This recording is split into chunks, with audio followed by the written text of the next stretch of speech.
My older sister is engaged to our mom's ex-husband. And is lying to our face about it.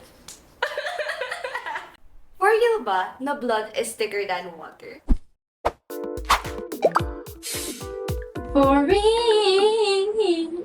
Hello everyone, I'm Shari and welcome to Freal Studios where we always keep it for you. Or might I say, authentic. Today we're reading Reddit stories that would probably make your blood boil. Kasi of course, drama! Now, let me introduce you to our guest first. She's a DLSU student and she's really known for her A Day in My Life videos. And she's the most authentic Simpleng tao I know. Now, let's get to know and welcome Casey Reyes. A day in my life, it's like a night time. A day in my life as an authentic, simpleng tao. Fit check. Authentic. Very Let's start authentic. the car. Guys, clap. For real. Welcome, Cassie, to Freal Casey! Studio. Casey pala, sorry! Kasi we have food for you. Oh, thank you so much! Where? We have the same taste. Nagulat ako when I saw... Maarte. Parang pansin ko, you don't like condiments. Yes, nothing. Simpleng tao nga lang kasi ako. Lagyan mo akong salad, lettuce lang. Ay. Pass the car, pass the car. Ooh! Ayan yung sauce na hindi natin gagamitin. Yeah. Pakilayo yung sauce. Ay. Alam mo ba, breakfast ko everyday. I go. Slow down. Ay, wow! Ano yung favorite na truffle pasta mo so far? Ako, ano bang favorite truffle ko? Barn. Na-try mo lang. Yeah. Pero nag-stop ako. Well, Everyday na lang. Let's stop the car. yun lang yung only thing na in-order ko, yung truffle pasta na doon. Sa Barn. Meron akong bagong na-discover doon. Ano? Chicken fingers. Sobrang sarap. Yung stop the car, continue the car, and everything na yun. Yeah, let's continue the car. So, that nakuha? Hindi ko alam. Lagi ko lang siya sinasabi. As in, yung stop the car, sinasabi ko kasi siya pag pumapara ako ng jeep. Para po! Tapos sinasabi ko na siya sa lahat ng aspect. So Thank you so creative. much. Creative. Nag-com arts Thank you talaga. so much. Okay. So from stop the car, continue the car, paano ka ba nag-start ng TikTok? Actually, hindi ko naman in-expect na influencer yung magaganap sa akin. Ang nangyari lang is, random thoughts ko lang yung... Ano yung random thought ko? It's so random, hindi ko matandaan. Na parang, nagpo-post ako sa TikTok ng mga fit checks. Tapos yung likes ko, parang, gustong kumita ng pera. Gusto ko pala kumita ng pera. Pero hindi yun yung ina-achieve ko. Ang ina-achieve ko lang ay makita talaga ng maraming tao yung mga fit check ko. Tapos, okay. yung random thought ko is parang, bakit ganon? Kapag nagpapakilala ko sa ibang tao, lagi na lang yung impression nila sa Lasalians, konyo, hindi naman sa bad thing yung konyo, pero lagi na lang ganun yung stereotype. Yeah. Yayamanin, ganyan-ganyan. So sabi ko, okay, magtatry ako mag-vlog. Pero, ano lang, like, isang vlog lang, papakita ko lang na sa mga tao. Na hindi ganun ka. Tapos kinakabahan pa ako nun kasi sabi ko, this will make me or break me. Kasi parang may magko-comment na masama or may magko-comment ng maganda. Tapos nung pinost ko, nagulat ako, like, guys! Ang dami nakaka-relate sa'yo. I mean, ako, I'm not that konyo. Yung mga friends ko dyan, hindi ganun ka konyo. So, you really relate a lot sa mga TikToks mo. Thank you so much. Yes. Iyak. Joke lang. Tapos ayun, tapos pinost ko. Tapos nagulat ako na may mga nag-i-email na ng inquiry. Ay hindi, DM pa lang kasi hindi naman ako naglagay ng email doon. Nag-i-inquire na sila sa akin. Tapos after nun, everyday may kinakain ako ng libre kasi nga, That's so lagi may nice. nag-DM sa akin. So, thank you so much, guys. Oh my God. Tapos nag-ano ko nun, tapos nung gabi, nag-borrow ako. Tapos na-recognize ako ng mga tao, so kinontinue ko na siya. So, ano yung pinaka-first na nag-message sa'yo? If you... Gang chicken. Thank you so much, gang chicken.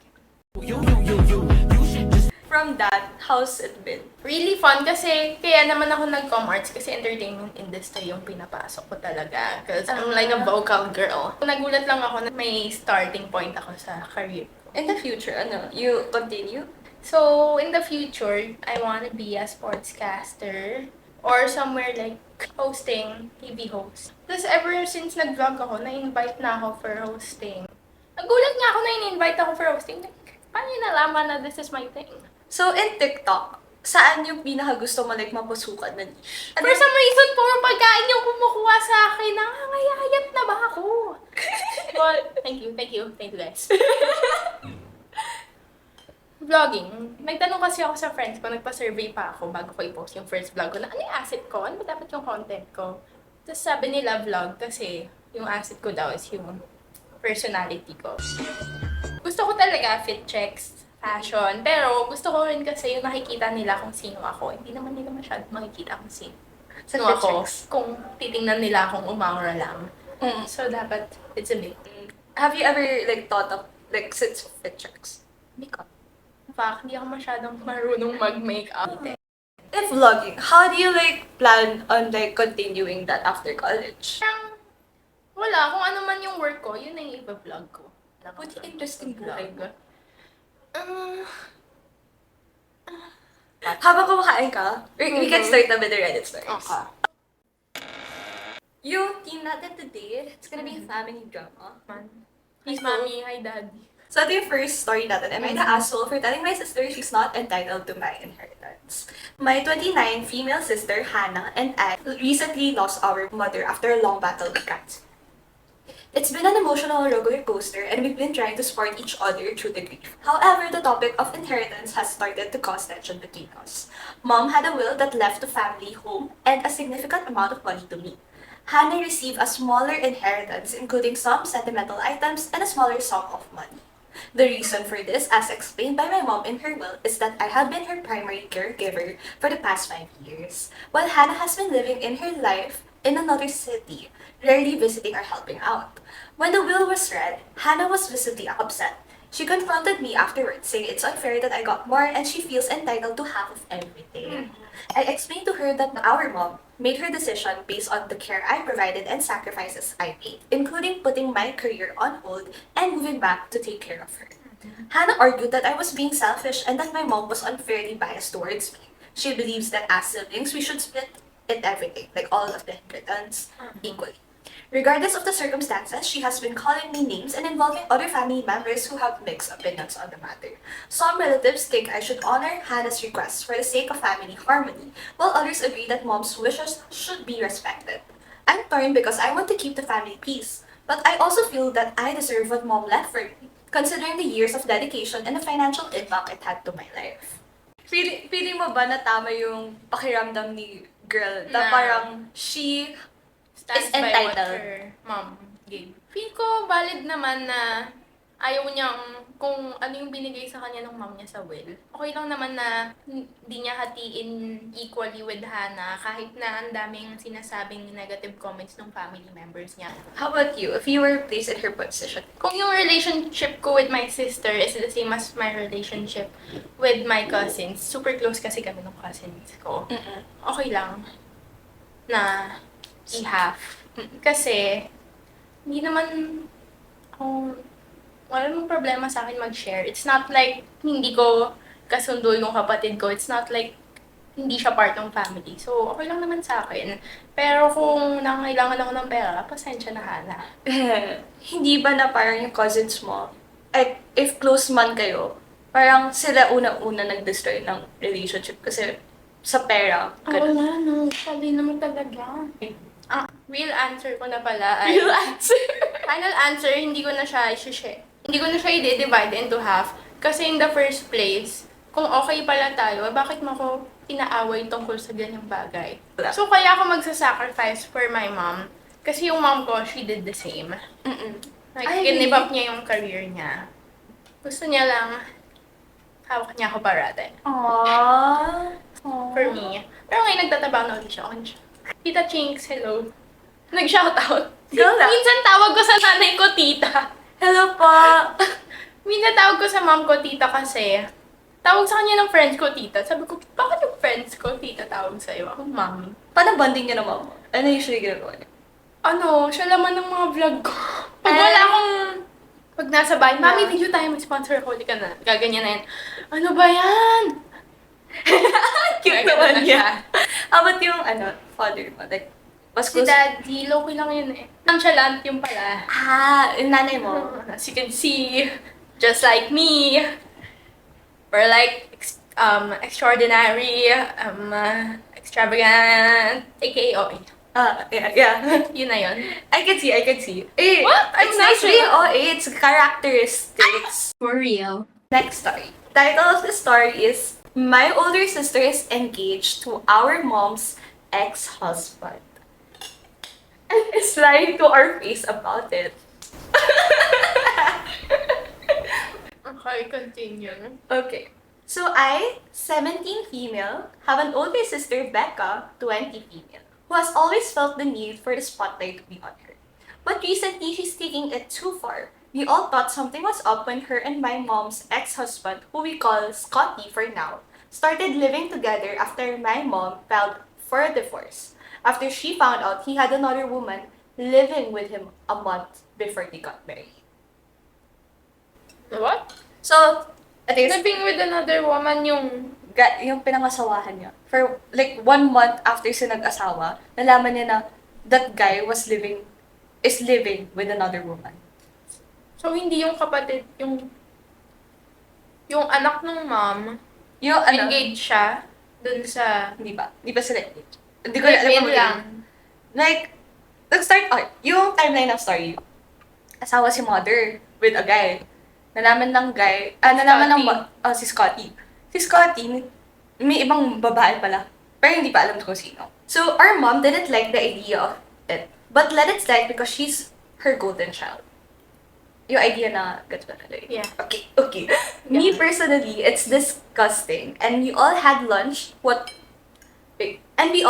hunch what was going on. And little by little, because true as people were telling us that they were holding hands in like a shop. And when we saw them all up each other on camera, like they were,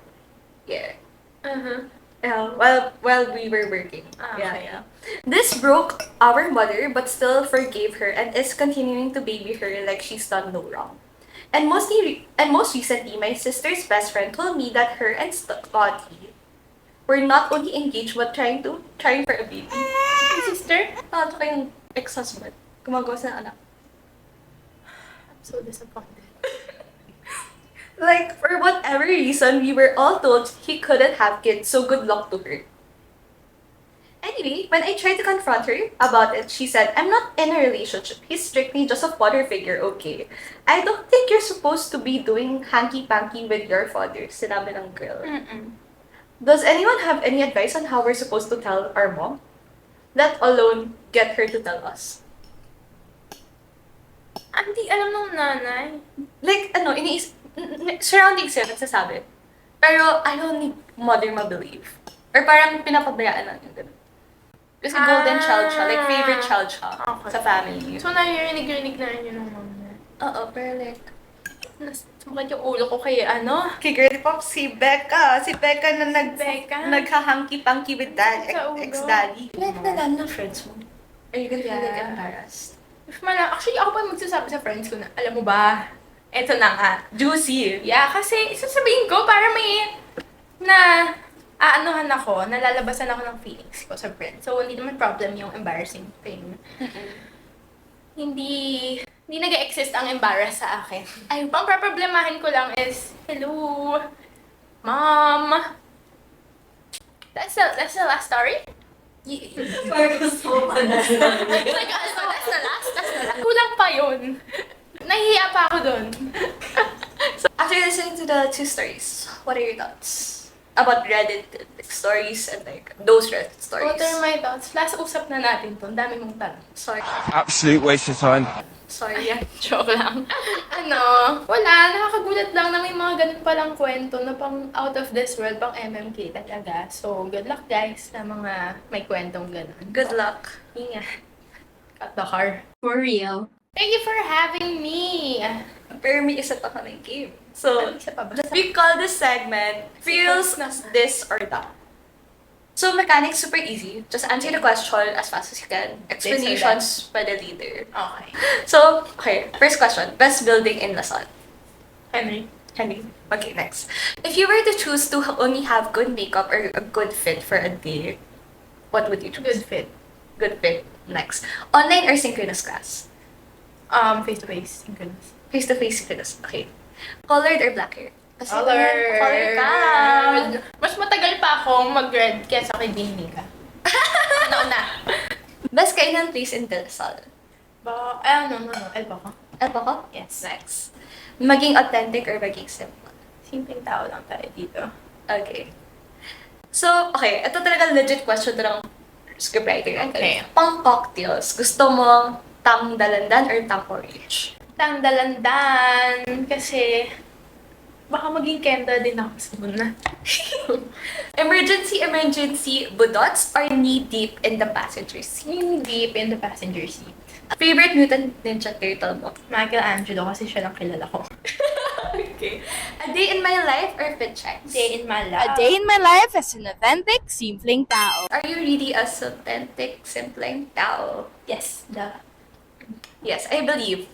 You can plug yourself. Oh Again. yeah! Like, nahihiya ako, pero follow me at KCD Reyes, TikTok, Instagram. Yun lang. Okay. Now, also, don't forget to follow our channel. And for more content, you may check us on IG, TikTok, Facebook, and our username is at freal.studios. Again. So that's all for this episode in Freal Studios, where we always keep it For real! Pero dapat authentic na lang. Save lang. Okay. Cut the car. Freal Studios, where we always keep it for real.